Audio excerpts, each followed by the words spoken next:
السلام عليكم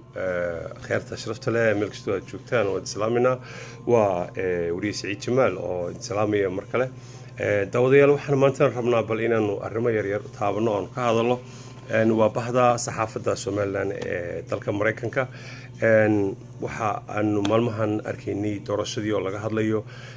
abaarihii taagan xisbiyada qaar oo maxay haytay sameynaya dhaqdhaqaaqyo siyaasadeed qaar waxaan arkaynay dibadaha tagay sidoo kale dhaqdhaqaaq dibadda ay gudaha qaar sameynayaan arkaynay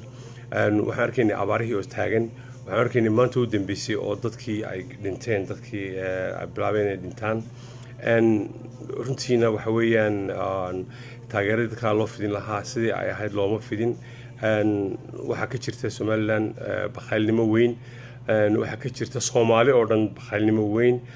runtii Soomaali waa Soomaali dadku way markay xaaladdu halka gaadho arrin siyaasadeed ma jiro waxay ahayd in la soo gurmado meel kasta la joogo laakiin waxaan aaminsanahay in dalka gudihiisa waxa yaala maanta uu ka badan yahayba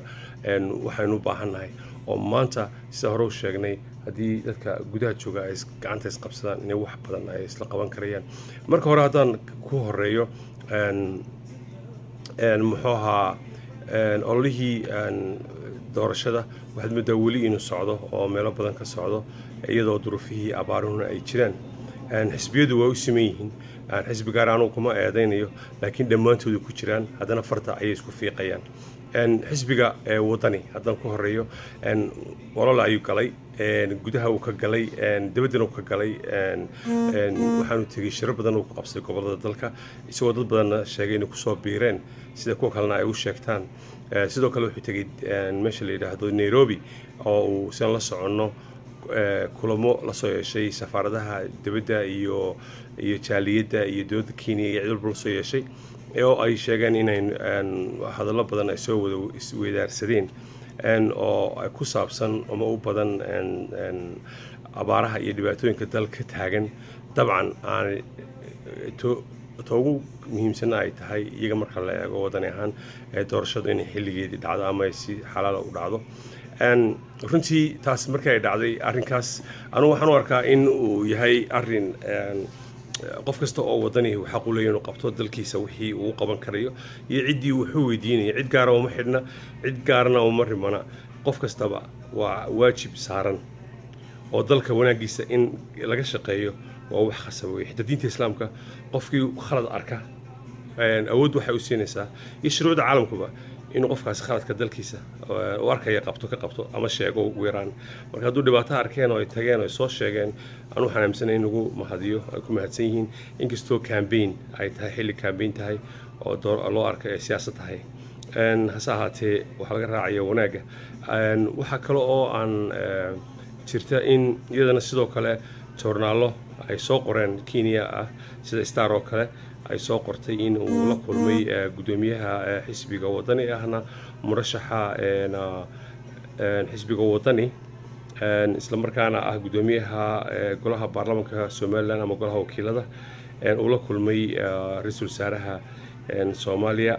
Umar Cabdirashiid Sharmaarke oo ay ka wada hadleen arrimo muxuu ahaa midnimo arrinkan waxaan u arkaa inuu yahay arrin waxba ka jirin sababo badan ma joogin laakiin waa inaan isticmaalno caqliga iyo maskaxda waan isticmaalno kow xisbiga wadani waa xisbi ku jira olole campaign iyo doorasho oo dadka reer Soomaaliland oo aan midnimo maqli karin sababaheedana haysta ay ka rabaan cod macquul ma aha markaa maanta hadduu bari samaynayo warma hayno ilaah baa caalamul qayb wax soo socda laakiin maanta ma samayn karo maskaxdaan baa ku siinayba inuu sameeyo taas sababtaas baa horta kow ka ah meesha in aanu maxay tahay aanu samayn karin arrinkaasna yahay arrin la boonbooniyey maxay haytay waxa kaloo jirta muxuu ahaa sawirka meesha la soo dhigay isagoo caadi oo gudoomiye cirra meel kala fadhiya oo isaga laftiisa ayaa la hayaa oo saxa marka sawir la sameeyo photoshop lagu sameeyay waxaana fiican xisbi kastaba ha noqdaane in ay iska ilaaliyaan ama ay waliba madaxda rabtay inay madaxnimada sharaxdo inay ka fiirsadaan marka war loo keeno inay iska hubiyaan oo iska baaraan intaanay hadalka waxaan u arkaa inay ku degdegeen gudoomiyaha xisbiga kulmiye iyo rabiiciisa ama dadka la shaqeeyaaba inay ku degdegeen gudoomiyuhuna ku degdegay inuu yiraahdo waxa weeyaan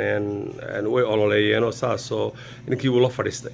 ma dhici kartaa la gudoomiye Musabbixow ma dhici karto nin dad cod ka raba inuu yiraahdo wixii adduunka ugu nabcaayeen baan ayaan u soo keenaya oo aan maartay la fadhiisanaya ma dhici karto tomorrow qofkii wuxuu sameyn karo Ilaahay baa wuxuu doonayo sameeyo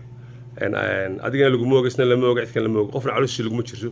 qofna calooshiisa inagu waxaan xukumanaa muuqaalka naxnu naxkumu daahir wallahu yaxkumu albaatin ilaahay ayaa inagu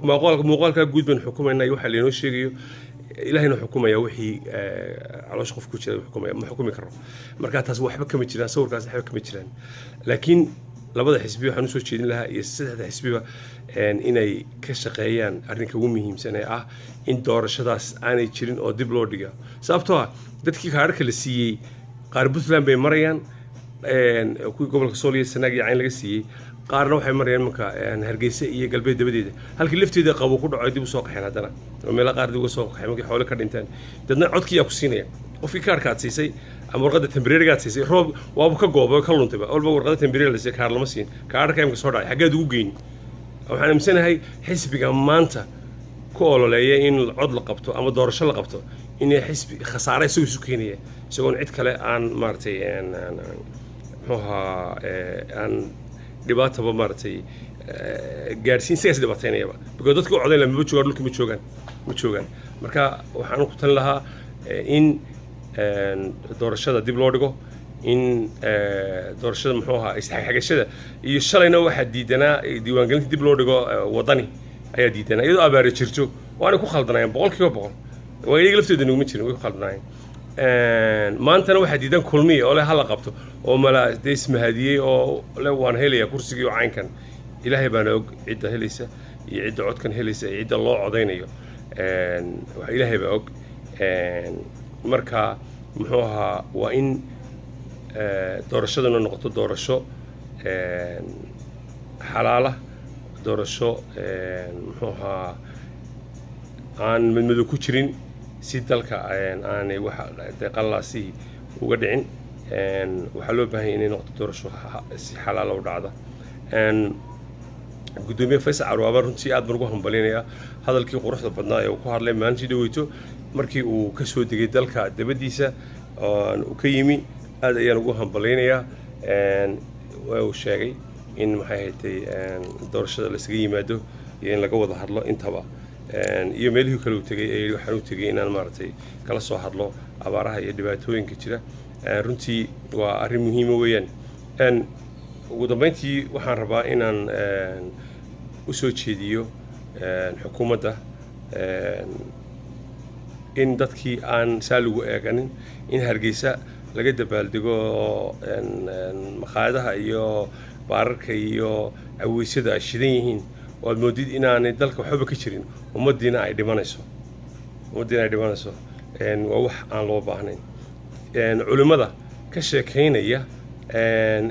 habiniyar kalama dabaaldegi karo maxay haytay arrimo yaroo iska taafi ah oo aad u liita ka sheekeynaya ummad islaamaho iimaan leh oo ku dhalatay ab islaamnimo leh maxay haytay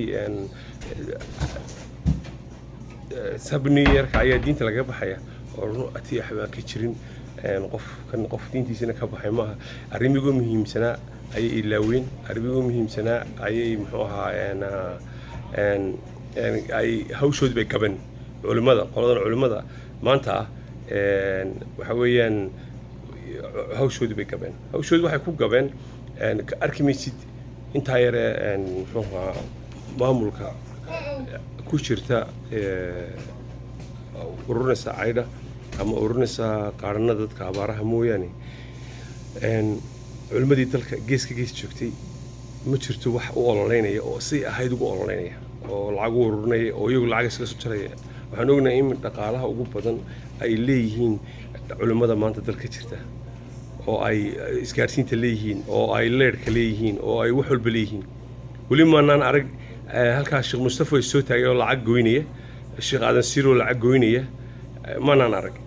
soo garmaysid yani tusaale ahaan banu soo qaadanaya kuwaas laakiin giddi waa isku wada mid waa tijaar waa milyaneero giddigood arki maysid ninkii lacag bixinaya markaa sheekada waxa uun dee ay caddaynayaan arrinkii in cabdulla xasan odhan jiray ilaah u naxariistaa wadaadada ducaa laga helaa deeqsa laga roon loo odhan jiray haddaad wax walba hesheen oo dadkii milyaneerkoodii ka mid noqoteen waxbana kama go-aan miya haddii xitaa aydan waxba bixinayn war ma dadka waydi maqlayaan oo tiraa dadka wax siiya oo dadkan masaakiinta wax siiya bakteeya dadkan dhimanaya wax siiya ya inaad tidhaahdin waxa weeyaan culimmada maanta joogta waxaan aaminsanahay inay aada uga hooseeyaan inay culimmadii arliga joogi jirtay ee marka tan oo kala dhacdo dadka u adeegi jirtay xoolaha u soo ururin jirtay joogta sida joogtada u samayn jiray muxuu ahaa roob doonta samayn jiray waxaan arkaya maalin dhowto fanaankan ama jilaaga weyne jawaan oo leh waxaa la sameeyaa roob doonta waxaa la sameeyaa barqada intay qabowga tahay noo la kala carara waa runtiis anaga waxaanu garanayna markaanu yareen iyadoo loo saaro madaxa oo kulaylaha aanu lugayno oon ilaahay barino oo annagoo baryana u soo da'o roob ilaahay baa haya rasaqa laakiin waa inaad joogto ka dhigtaa waa inaadan hal mar aadan muxuu ahaa ku ekaysiinin waa inaadan maxay tahay show off iyo kamarada iska tusown aan laga samayn dadku aad bay u baahan yihiin dadku aad bay u dhibaataysan yihiin dadka waa in dhar loo ururiyaa waa in cunto loo ururiyaa waa in muxuu ahaa loo raadiyaa caws iyo geedo Ethiopia meelo badan baa jiro barwaaqo ka soo iibsan kara caws South Sudan sidoo kale shalay waa kii wasiirka arrimaha gudaha ina warcad Hargeysa ka tagay signiinkiisa sanadkii ilaa Juba tagay South Sudan wala tii kara wala talaabo war hadii 20 gaar 30 gaar afar laga dalbo wala heli karaya Ethiopia 2 talaabeen jirtan ka keensan kara Yemen oo 2 talaabeen jirta caws ka jira wala heli kara Kenya sidoo kale waa sabab laga helaya koonfur Soomaaliya ma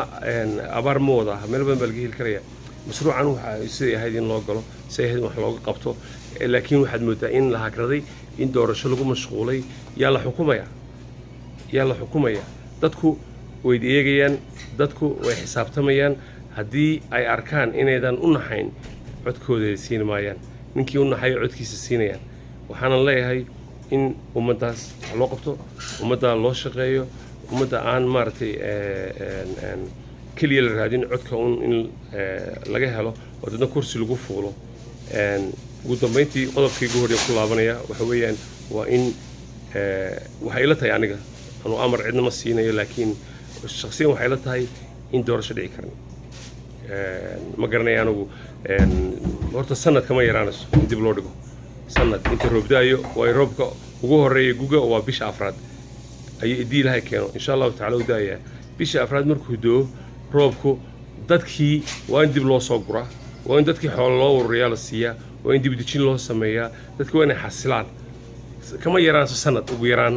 waxaan arkay qaar leh 2 sano laga dhigo buur madow iyo niman kale yeelay 2 sano laga dhigo wixii laga dhigayo iyagay jirtaa laakiin doorasho ma dhici karayso dadka dhibaatay ku tahay ummadan dhibaatay ku tahay xisbiye laftan dhibaatay ku tahay oo ninkii uu codeyn lahaa meeshuu ku ogaa shalay ma joogo codna heli maayo haddii maanta dadkii joogi jiray Soomaaliya cayn ay joogaan Hargeysa dhinaceeda kale dee waxa weeyaan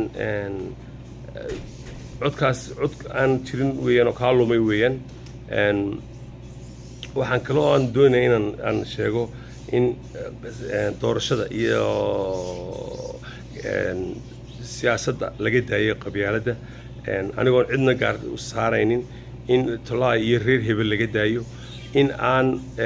maxay ahayd la qabyaaladeynin xisbiga kulmiye wuxuu ku cambaareeya ku dhaliila muxuuahaa wadani inuu qabyaaladaystay yahay oo qabyaaladu wado